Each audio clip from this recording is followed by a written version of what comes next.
Have you ever woken up inside of a myth? It might be a little bit like lucid dreaming. There is the experience of gaining consciousness within a space of unconsciousness, where you are then given agency to choose what happens. I love this idea.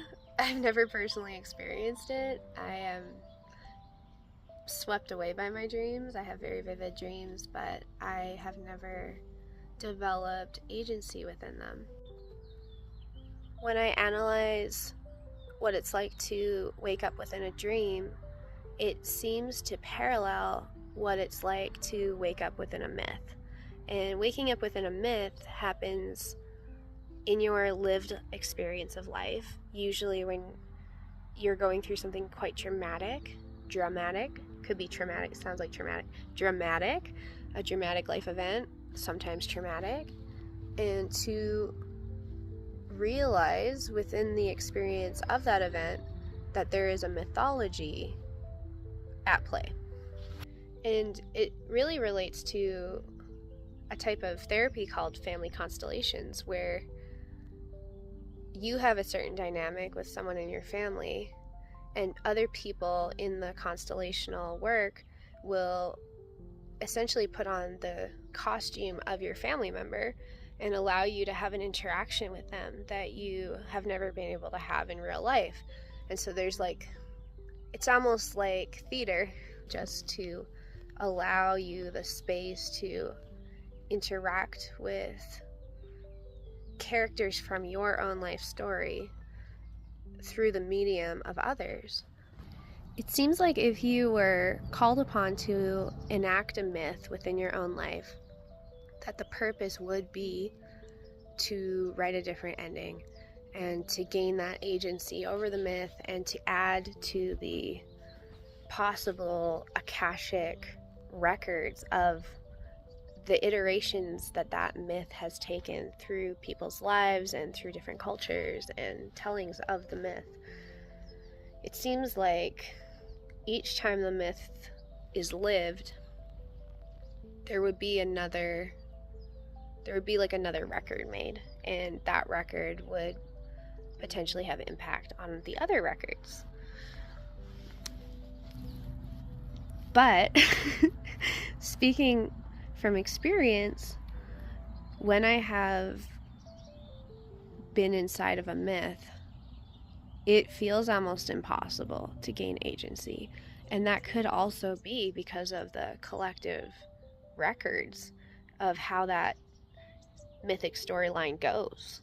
There is a compelling force for the myth to end a certain way that it always has.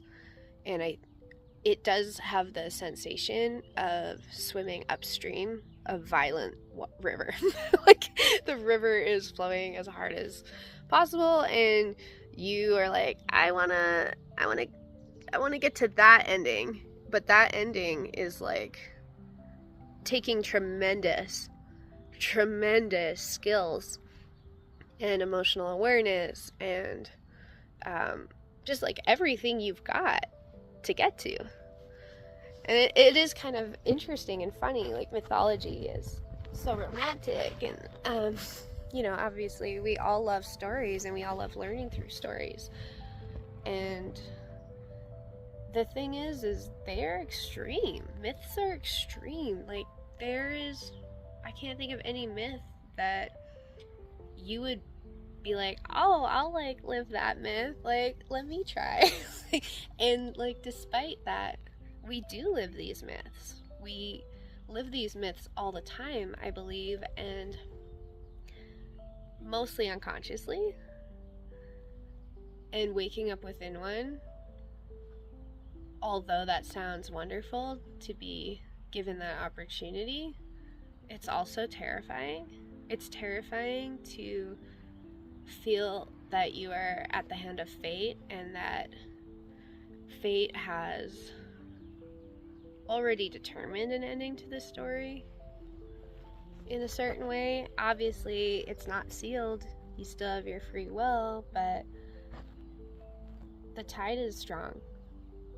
The tide is really, really strong. And I'm curious. I'm curious how many people in my circle have lived myths. And I think more common is to realize that we lived a myth after we lived it. And that can be a very important part of healing from life experiences. But this year I had the experience of waking up to a myth while I was still inside of it. And it was horrifying. It was horrifying. And I called it in.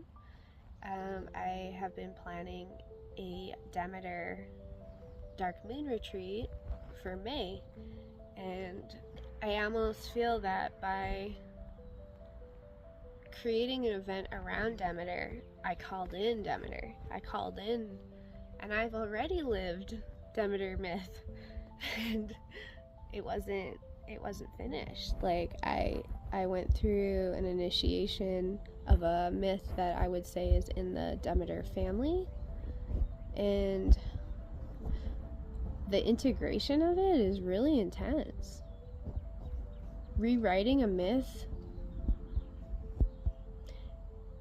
while it's happening in the peak of the intensity was something that I will never forget. And I really had to call upon like everything in my power, everything in my spirit to navigate, to find my way through, to create a story that I can live with. I still don't know how I did. It was a lot. It was a lot to process, and I don't know. It could be a book. I could write a book about this. I would probably do it anonymously. I don't know. The mythologies they're quite powerful, and I wouldn't underestimate them. And also,